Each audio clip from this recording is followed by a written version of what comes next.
Welcome to Talking Early Years, a Showcase training podcast with Ellen Roberts and Gemma Carr.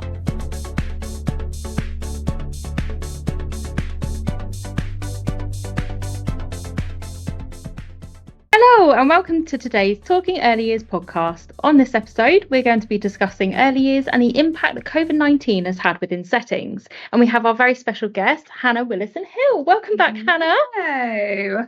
So let's dive right in. How are you both? How are you, Gemma? How are you, Hannah? Yeah, good. Yes, very well. Thank you. Very well. Excellent.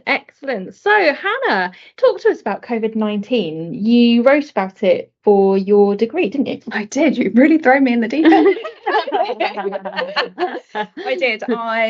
I did it for my dissertation. I spoke about the impact on parent partnerships because of COVID-19. So it was really interesting because this is 2 years ago that I did it, so we weren't that far out of coming out of it. Yeah. And obviously with dissertations you have to do research, so there was surveys done with parents. My setting in particular, it was closed doors. It was children were handed over at the front door. A lot of parents, they weren't, if they were signing their children up, they weren't able to come in.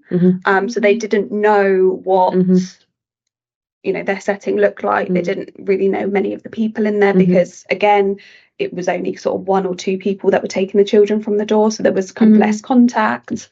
It was a really weird time, and I think, the feedback was positive in the sense of what we did to kind of try and overcome it.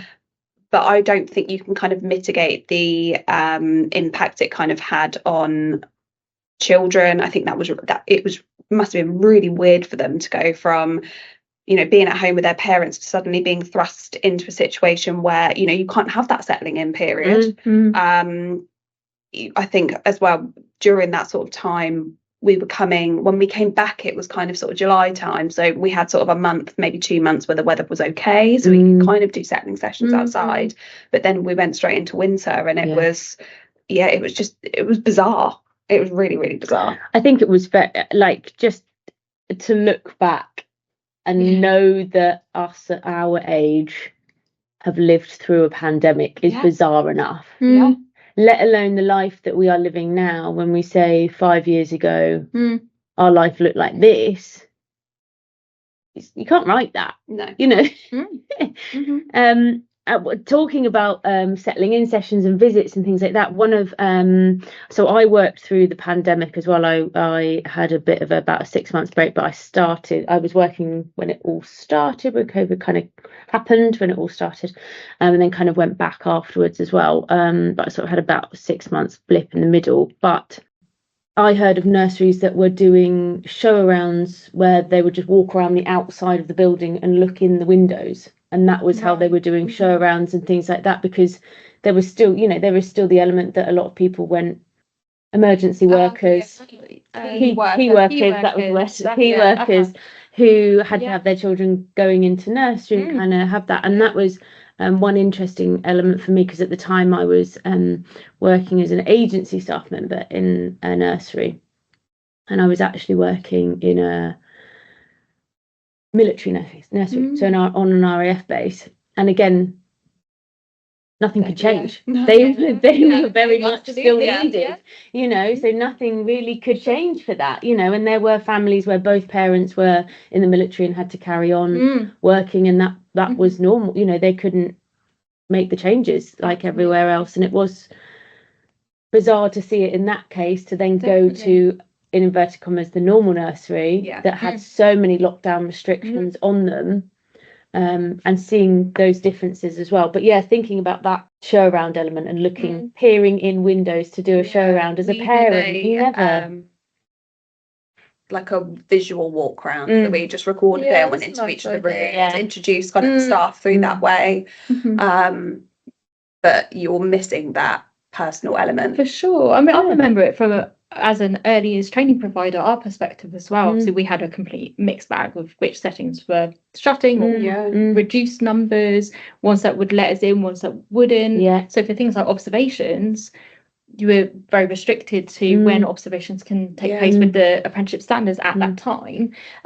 So it was quite challenging really to overcome it, because there was such limited guidance and information. It was just down to the individuals. So for us, it was a lot of witness testimonies, but that's not as good as first-hand experience and seeing that over a period of time. So it was a very challenging period to get people qualified and to sign off people as qualified when you haven't actually seen it in practice yourself. So, and especially if they were at a setting that was either shut or didn't have that age group in, for example, that you needed to observe, it was near on impossible really to grab that evidence. So it was a very strange time. And also, I suppose, you know, at the moment we kind of say to learners, you know, if you work in preschool, just go for the day and work in the baby room. That's what we need to observe. Spend a bit of time. We couldn't do that then, could we? Because of bubbles, we couldn't just jump around rooms. You couldn't just here, there, everywhere, could you? No. So thinking about from COVID now, what continued, what changed, what's followed through after COVID, would you say? I don't know if now it's gone back to how it was. Yeah, I think there was a time, you know, probably a year maybe, where, you know, smaller groups, more ventilation, all of that kind of stuff. But I sort of lingered, as it were. But now I don't. I mean, obviously, I'm not in a setting, so I can't speak for every single setting. I don't know whether you know some of that has changed, or they've implemented things and kept them.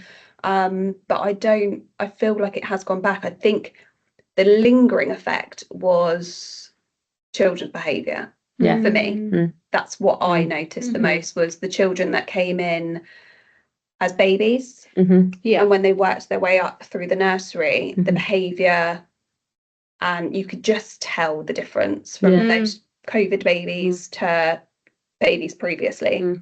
It's something that came up on a previous podcast we did with Shelley, our colleague. She was talking about how in enabling environments, a lovely thing really to integrate equality and diversity is to reflect the home. So and vice versa, and give advice to parents of what they can do to reflect home. So I know the example, my brother did a really lovely thing where they went into the nursery and saw how their setup was, and then in their lounge they created a similar kind of setup. So there's like a TV for my nephew, and they just did that on the back of what the nursery kind of showed them. It was a brilliant thing, absolutely brilliant idea. Do you think that still happens, or do you think COVID kind of got people out of the not habit maybe, but out of the routine of involving parents in that kind of way?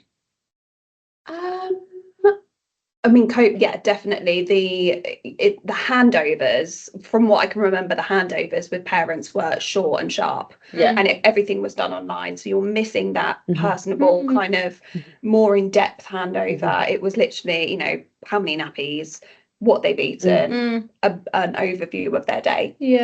And if you were speaking to the person online or in person, it was very much, again, very short and sharp, because you had a queue of other parents. So in terms of reflecting that kind of home environment, there wasn't really an opportunity to even have those conversations, I don't think. I mean, going back to kind of before COVID, there was opportunities to kind of do home visits and things like that. I don't know whether that's kind of come back. I know teachers do it when they're starting in reception, they do home visits, but some nurseries do that as well.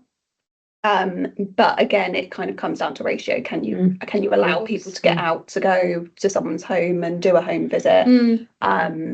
So again, I feel like that's kind of been pulled back. It's not, there's so many other things that nurseries have to do and, you know, complete, and checklists and all of these things on a day-to-day, that I don't think knowing what a home environment is like is as important as all their other administrative things nowadays.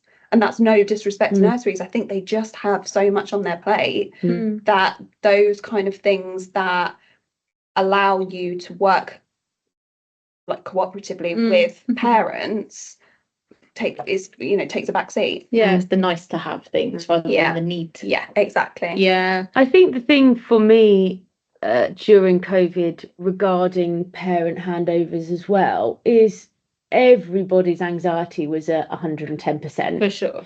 And like you said, those handovers were quick.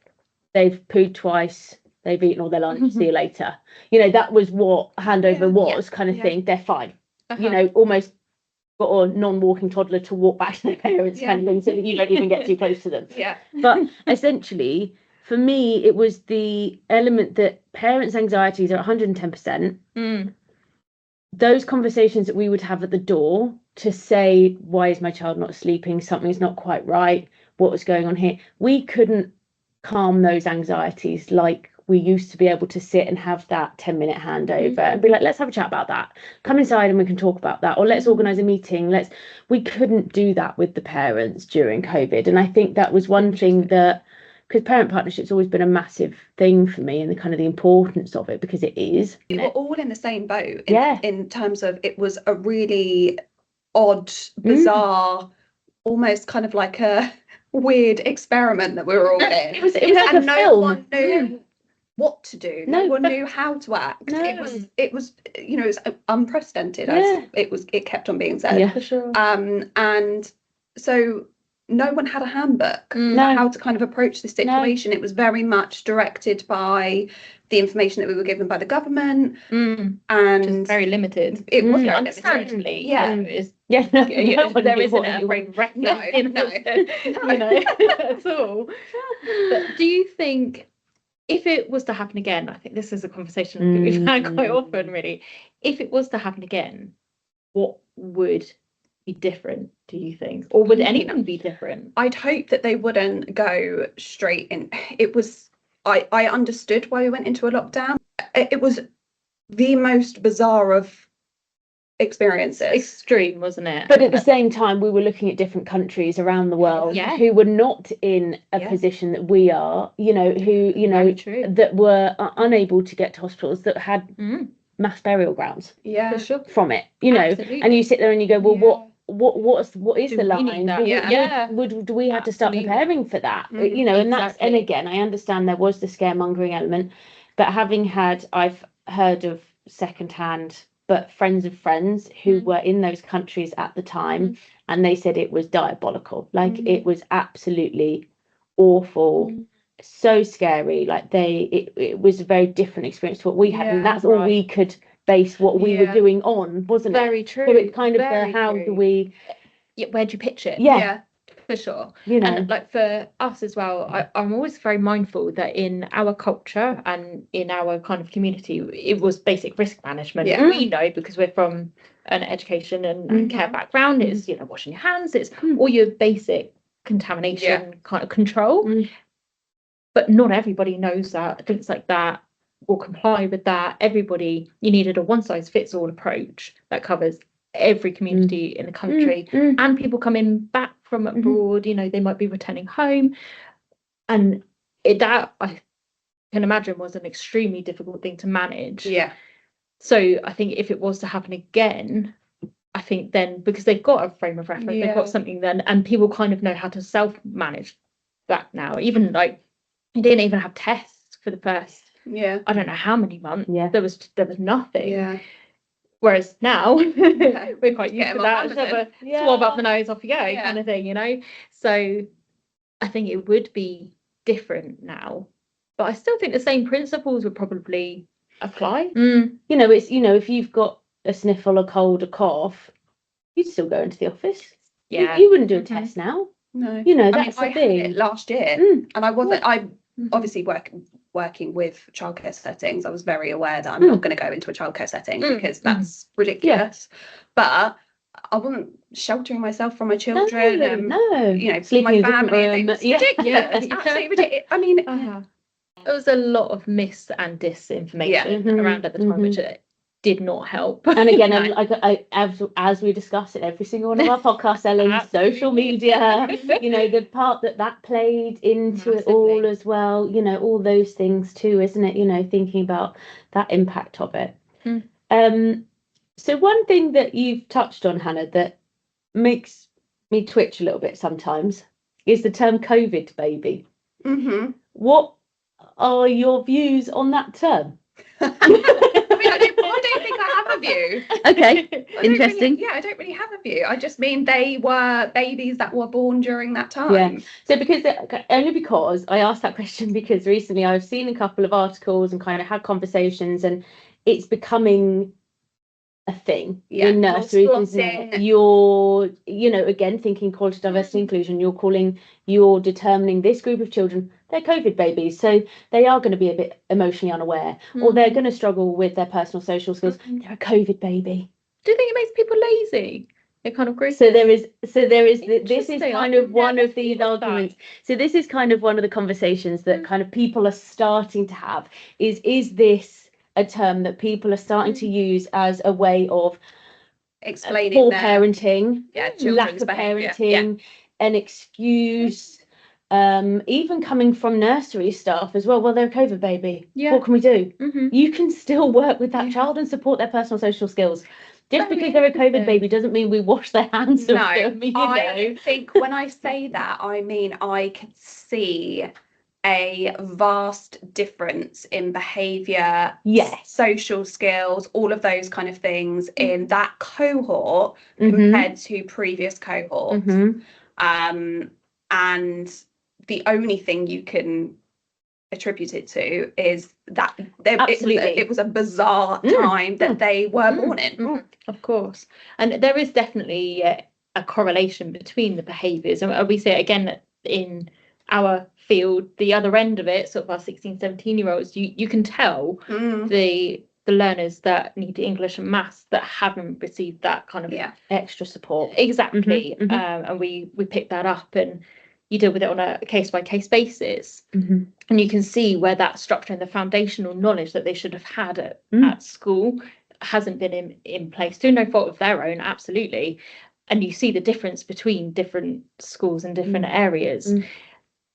But yeah, it's interesting, as you say, that then we wouldn't ever use that as an excuse. Oh, they're from the COVID GCSE lot, wash our hands of them kind of thing, and just excuse it. It's like, right, okay, we use that as an understanding of why they're where they are. Exactly. But it's like when you have children whose parents have separated. They come from a child of divorce. Child of divorce. I'm a child of divorce. I mean, I wouldn't necessarily say that there's a group that we're all a part of, and that means that kind of everything that I've done and do and my behaviours come from that. It is a part of who I am. Yeah, well, it's an adverse childhood experience in itself. It doesn't mean that you're not going to ever achieve anything, and but it does help inform your journey. Yeah.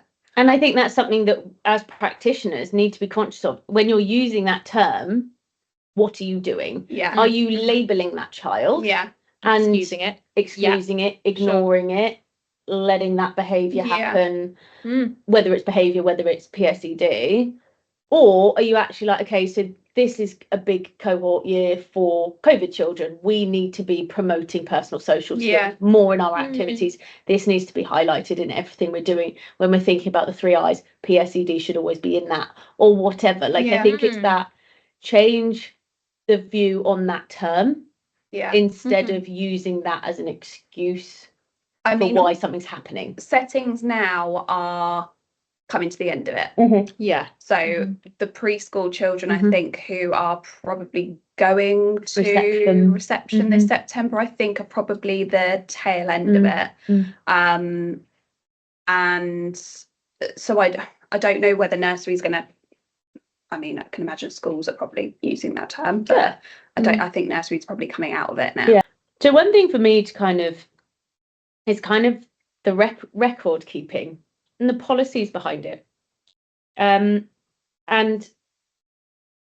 it really made me think. So I recently went, as you know, I went to the Tour de France recently, and we were very lucky enough to kind of meet some of the pros on a bus, basically. And before we got on the bus, these are pro world-class athletes, and before we went on the bus they said, you need to put a mask on. And I was like, what? And they were like, it's COVID rules. And to me, Wow. So Wow. we still had to put masks on to go onto their space, to go into their Was that bus. because it was a different country? No, so that's just their COVID. Wow. That's their policies on COVID to reduce the risk of their team getting They're athletes, COVID. aren't And they? So exactly. And again, generally, I think, well, for general illnesses, coughs, colds as well, that's sickness, bug, whatever. You know, Understandable, we've travelled across France to Yeah. see this, that we've been in contact with a lot of people. So actually, I can get that. Yeah. But you know, when you think, actually, what is the policy in settings? And for me, to be aware that COVID-19 is now a notifiable disease.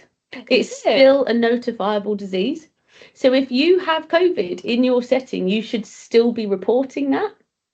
Is it after a certain amount of cases though? Well, potentially, but still to kind of think that as an, you know, because again, if that goes rapid, because it will in a nursery, because it does. Yeah. But, you know, just to think that is still a notifiable disease and kind of what policies are still in place in settings that are still being worked, you know, are we thinking about is still in play in settings nowadays? I think it all depends on the setting though, doesn't it? Because it all comes down to, yes, again, they go on government guidance, but government guidance that got massively reduced. So I think it all comes down to each setting or the company. And in terms of notifiable, I think it kind of falls into the same bracket as, you know, if you had an outbreak of measles. An outbreak of like you say, like a certain number. You have to then go to Riddle. And in terms of policy, I mean, yes, there's a policy, but do people look at that policy? Well, yes, but also the question is if your child has a sniffle, you're not going to go, well, quick, got to test them. Stick a thing up their nose. Especially you know, we're not doing that anymore, are we? You know, even that, you know, they've just got a sniffle again. They've got a cold. No one's going, but is it COVID? Yeah. You're not asking those questions anymore. So, and I've worked at, you know, going into settings that as we do, like some settings have still got their COVID-19 policy in place. It's still relevant. It's still seeable. It's still online. It's, you know, still accessible to everybody. But like you say, what is that now? Yeah. It's mad, isn't it? Because we're talking about it now, and it was 5 years ago, and we're bringing up things that I'm like, I don't remember that happening. Oh, for sure. As soon as you said I don't remember being red and green. Yeah, completely forgotten about that. I was obviously in a setting, and I had to be in a bubble. This is going to sound awful. I had to be in a bubble with my son. Oh, now I was at work. No let up. He was very clingy at the time, and I just remember, and it was probably a good, I don't know, 6 months, and it was his last year, and it was hard. It was really, really, really hard because and again, from the side of personal, social and emotional, how is he getting that when I'm his you're all he has, I'm his safe space? He wasn't really venturing out. He wasn't, so I felt like he didn't get the best out of experience out of that, to be honest. And my patience wore very thin.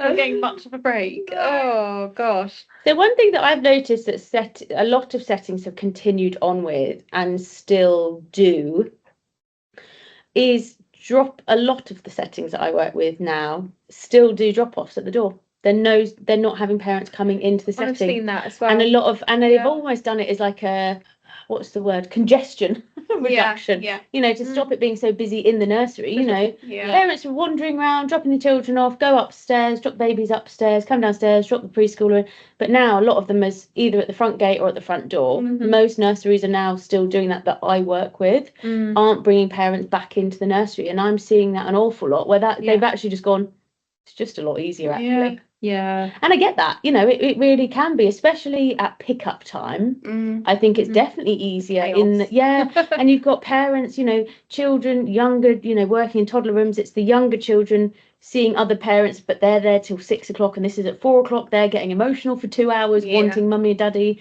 They've all got, those kind of things. They're not having to deal with. There's just sort of children just leaving the room quietly, kind of thing, and they just disappear for the evening. But it's kind of, I've noticed that in a lot of settings. That's one thing I've noticed that is being carried on, is that the pick up and drop offs are still happening at the front of nurseries. And again, I think it's a good thing. I think that is a good thing. I think it all depends on the setting, doesn't it? Obviously, if the settings situation, their corridors aren't massive, they've not got a waiting area or anything like that, then absolutely. Sure. I mean, we went back to normal in my old setting, and I loved that, because I really loved the fact that parents could come into the room and meet each other, look through the window at what their child's doing at that time. And so for me, I liked that we went back to normal, but I can understand for settings where actually it could be, health and safety hazard. Absolutely, and again, I think, like you say, there is also that negative of having that. I love it when you see the parents on a Friday night kind of peeping through the window and seeing what their children are playing with, and kind of just all kind of walking to the room really quietly and just standing and watching their children play and seeing the environment. And again, that's something that I've had highlighted in my family. My brother said we're not allowed in the room to actually see the children playing, and that's also a big thing, not to be able to see your child just in an environment that they're in 3, 4, 5 times a week. To see your child playing in that is also a real sad thing for a parent, I think, as well, isn't it? There's a balance to be struck in there, I think, and I think that's something for me that COVID taught us, just a completely different way of working, and then we can now cherry pick what we want to keep, what we don't, and getting that balance. I think when we were talking about the enabling environment, something that Shelley said in her old setting they used to do was have like open evenings for parents and things. So although drop off and pick up was at the door, just more for practicality, they allowed parents still in at various times to get their input and things on the environment. So there was that kind of balance there, rather than it being all one way or all the other way. So I think that's very much a positive of COVID. It did make us kind of swing that balance to the extreme, really. So in terms of staffing, so we've seen in the sector there's been quite a challenging period in terms of recruiting people, first of all, and then having the attrition rates going up massively. Do you think that is linked to COVID? Or do you think that is just a reflection maybe of the current cost of living crisis that we seem to be enduring? Yeah, I don't feel like COVID played a massive part in staff retention. No. I think actually, if anything, it brought people together, because it was very much, a team effort that we were, again, it's bizarre because you think it was such a weird situation, but we were all in the same boat. And so I don't really remember anyone kind of leaving during that time. The only time I could say that I remember people leaving during that time was maybe sort of older staff members who were vulnerable, or whose partner was vulnerable at home, so they had to kind of come away. They were always the first person to be furloughed, as it were, kind of thing at the time, wasn't it? But in which some of those have returned back to the sector, or they've kind of got to the point where actually they've gone, I'll just retire now. Sort of. So it's kind of but I don't think that's. I don't think on COVID, the massive. No. I don't think COVID was. Yes, that's kind of happened for 1 or 2. It's not been the main reason. No. So with staff, did you see it being used as a bit of an excuse? Or do you feel? I mean, I couldn't comment on whether I still see it, because obviously we're not in settings, but as in working in a setting.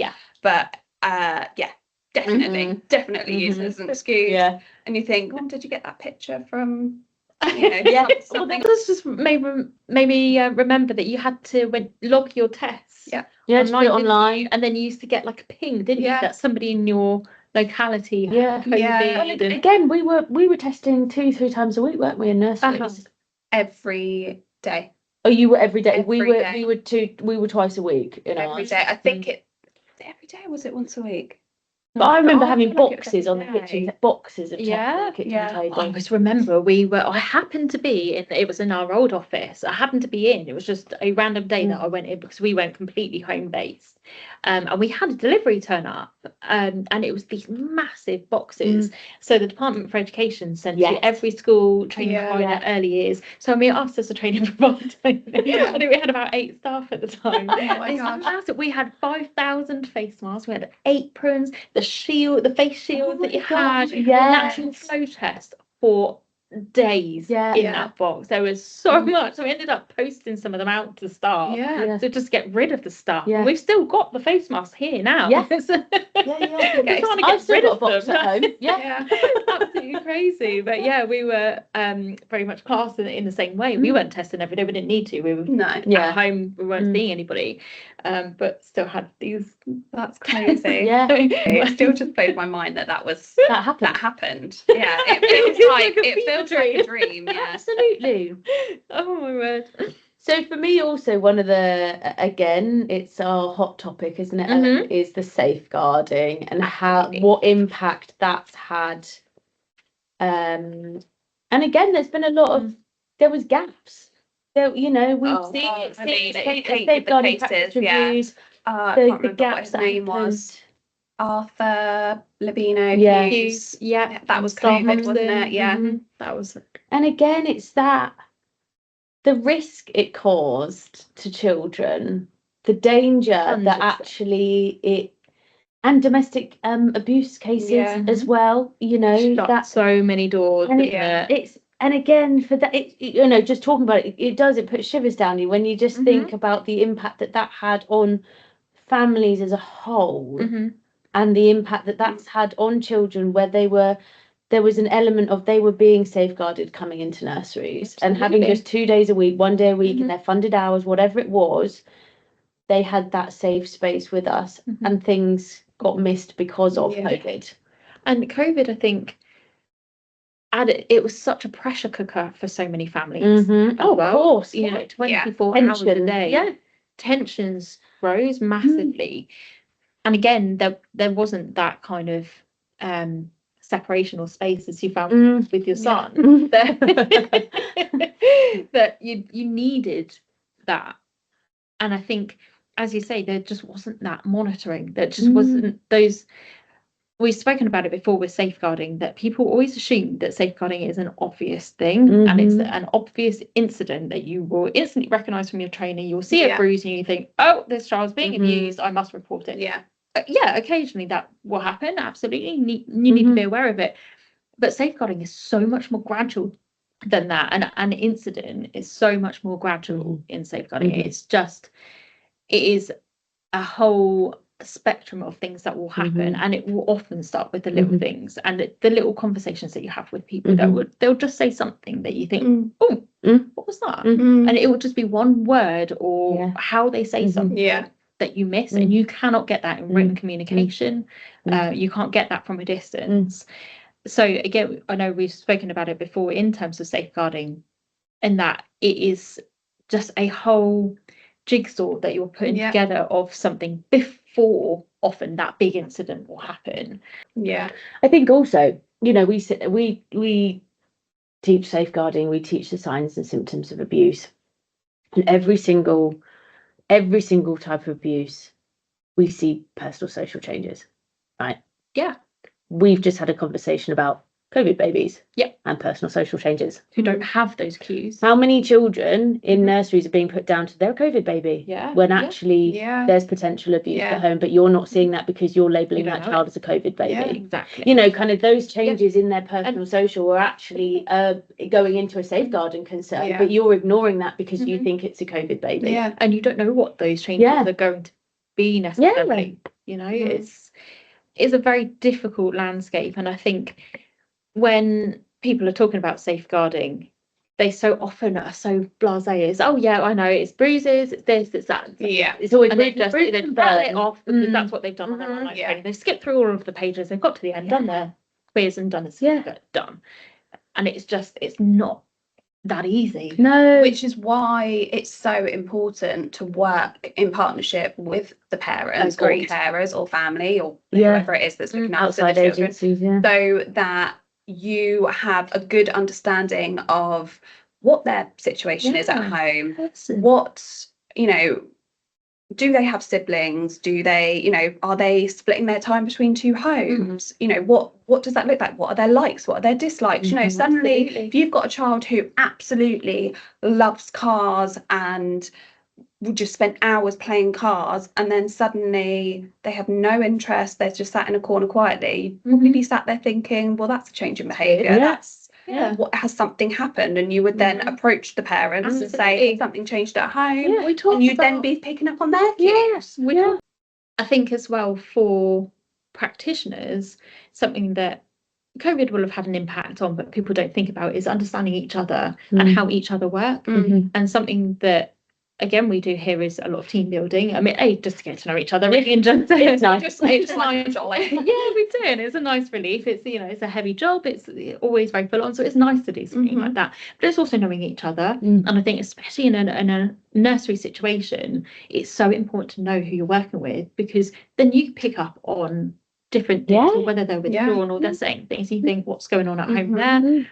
But also for people that perhaps then fall into a situation where there is a safeguarding concern about their practice. So, and it, not necessarily about, you know, sexual abuse or heavy physical abuse, but it could be things like getting cross with a child, or, you know, Short abuse. Absolutely, or dragging them by their arm and causing harm to them, but it's still an element of abuse that needs to be addressed. Understanding that person, how that's led to that, is all about catching it early and preventing it. So knowing each other is really important to safeguard each other as well. And that's something that I don't see in every nursery, definitely, is that team building element. I think it's so crucial for the children's care, because you need to know who you're working with, just on a personal level. It's really important. That social aspect of work works in so many different ways. I think people massively underestimate that. And that inevitably in COVID, when it all went remote, that was lost. So it's something that needs to come back, in my opinion. Thinking kind of sickness and kind of that vein as well. Has it, now I know I've seen it in children, but talking staff as well, has it created the germaphobes? Has it created that, has that exasperated through COVID, and there's 2 children in the nursery who have got horrid colds? I don't want to get that, because something bad could happen to me. So they're then using that as an excuse to be off. Do you know what I mean? That kind of, it would already be like an underlying, potentially they've got OCD or something like that, and it has then been exacerbated, to the extreme of, if I come in contact with that person, I am going to end up in hospital or something like that. So I don't know whether COVID, I mean, yes, it definitely made people with those kind of inclinations, I would say, worse. Heightened. Heightened. Yes. That health anxiety. Yes, absolutely. Yeah. I am not, like, I say I'm not worried about my health. Obviously I do. I have a headache and I immediately think, oh, it's probably a tumour. But I'm not on that side, so I can't really empathize with it, if that makes sense. It's very challenging.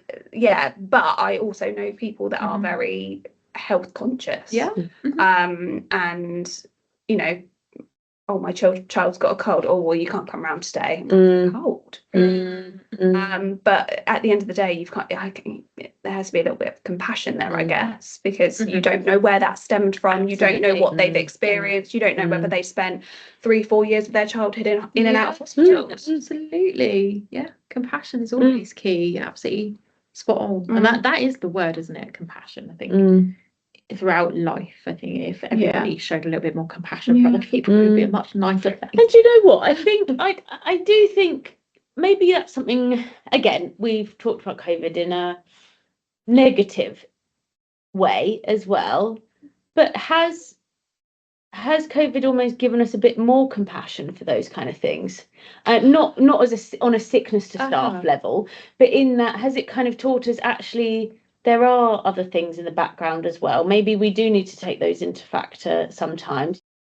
I feel like COVID did have its positives in the sense of we got to spend more time with your family and things like that. But I wouldn't. I just humans are funny. I think that we take on board something and it's fantastic for a month, 2 months, and then you revert back to the habit. You might keep a little bit of that, and you might go, do you know what? Maybe I'll just take a step back and have a little think about this more deeply. But I think inevitably it kind of like maybe I'm just really cynical. I don't know. I'm really pessimistic. I think we live in a very selfish society. Yeah. Everybody is out for themselves, and that's not changed from COVID. It was supposed to be that we were all supporting each other and helping each other. And absolutely, I think I genuinely think the only reason why we did that was so we could see other people. This people still alive, wasn't it? Definitely. What else in life do you get to bang a pan with a spoon? Let's bring that back. Like. Everyone just went, let's do this. And that was lovely, that community and that feeling of collectiveness and togetherness was absolutely brilliant. But that very quickly goes when somebody is threatened. I think that it's a very human thing to look out for your own. For sure. You look out for your own, and I understand that. It's completely normal, and I think compassion is often the best thing to go, really. So I'd like to think that people would have taken lessons from it, but I'm also of the school of thought that whether rightly or wrongly, but I don't think people ever really change. When people say, I've changed, and that you haven't. As you say, they may change little things and elements, for sure. Learn things you do. Absolutely. From experiences and from people, and that's all fun. You do change, but I don't think fundamentally the person that you are. I think that there's probably I think I've said this a million times. Your brain development, your brain doesn't fully develop until you're 28, and I think once you get to 28, that is the person that you are. And that is from the experiences that you have as children, teenagers, early adult life. Frontal lobe developed, and that's you can change, but it takes a lot. A lot. I mean, look at learning a new habit as an adult. Changing your language. Learning language. Oh my goodness, it's learn a new language. So difficult, and it needs constant attention and constant change for you to actively want to change an element of your personality or who you are. And I think again that for COVID, it wasn't long enough, it wasn't habitual enough to make any long term. But yet, like we've touched on already, it will definitely come into children's adverse childhood experiences. 100%. That will definitely be on that list. Absolutely, definitely. It's going. Although it hasn't affected us as adults as much, and kind of like you say, we kind of take it. What's our takeaway? You've got before and after. Those younger, we know. Well, for me, clearly, I've forgotten half of it. So. This is why I say hindsight is poor. But then I do think it all depends. I mean, I can't speak for my children, but I look at what it was like for them, and I tried to kind of emulate, I guess, nursery. So we did, arts and crafts. We did like a little sports day, all of that kind of stuff, so that they still had that. And I had them in the day, their dad had them in the evening because he was still working, and that worked really well. But that's not going to be the case for every single child. Of course. But and so they could turn around and be like, actually, do you know what, really rubbish, mum, you were actually stressed the whole time. But that's not my experience. They may see it very differently. They might see it completely different, or they might not actually have any recollection of that time period. Maybe that they thought that was completely normal. Yeah. Again, none the wiser. No. Yeah. Very interesting. So to round off our today's podcast, Hannah, final question for the day. Yeah. How many loaves of banana bread did you make? I didn't make any. I don't like bananas. I made none. I don't think, no. Ellen? sourdough. No, What did you do? I cooked, so I did new recipes, and that is how I put on. I was like really skinny beforehand, and then I came out of COVID, and they were like, "Oh my god!" Again, not the only one. Watching TikTok, and people are like, right, I'm taking this opportunity to get fit and healthy. That fit a lot of question marks. Yeah. What was yours? What was your go-to? I did do banana breads. I remember making some. My next door neighbour, we'd only just moved into our houses. We're on a new build estate, so we only moved in like January, February. So we're all very new to each other. I remember making him a piñata out of a balloon and then whatever paper I had lying around, so that like we could celebrate his birthday somehow, just out in the close. And I made a birthday cake from whatever I had in as well, because flour was really difficult to get hold of. So I remember trying to be more resourceful. I do quite a lot of baking anyway, but it was being more resourceful. I think that was my thing. Because you didn't want to go to Tesco's. Oh god, it was absolute nightmare. And you got to walk in single file. And how many loaves of bread? Well, again, so banana cake was always a staple in our house anyway. If my partner's listening to this, he'll be mad because I haven't made one for a while, but it is a staple in the house. Anyway, so we actually lived above Tesco's Express at the time, so we were in a flat above Tesco's Express. So, and I was furloughed, so we had a big bay window. So I basically sat in the bay window, people watching the whole time, and judging people when they'd already been into Tesco's once that day, actually. But equally, I also saw when toilet rolls and bread was in stock, and I'd run down and get. It says a lot about us as people, really. What we turned to, and ours was cocktails. Ours was definitely cocktails. So I now make a mean cocktail. Basically, pomelo is the cocktail of the house now. Oh, nice. So so that was a good one. That's our COVID lockdown. I love that. I was on I love cycling and cocktails. Anyway.